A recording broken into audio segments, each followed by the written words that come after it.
তা তোরে বাড়ি দিছিনি? কয় না। দোরাস কেন? কয় ওর পরের সিরিয়াল আমার। ছাত্র জনতার বৈষম্য বিরোধী আন্দোলনে ওলামায়ে কেরাম ঝাঁপিয়ে মাদ্রাসা ছাত্র সহ মাঠে নেমেছেন ক্ষমতার চেয়ারে বসার জন্য নয়। উপদেষ্টা, প্রধান উপদেষ্টা কে হয়েছে নিয়ে আলেমরা কোনো বলে নাই, নামও আমরা বসবো বলে নেই, কিন্তু একটা রেড সিগন্যাল দিয়ে রাখছে, জুলুম করলে খবর আছে।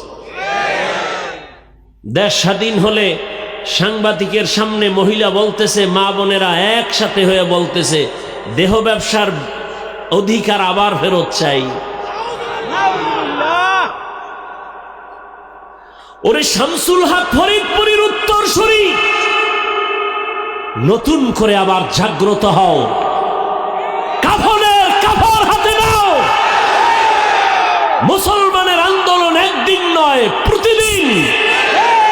মুসলমান জীবন একবার দেয় না, বারবার।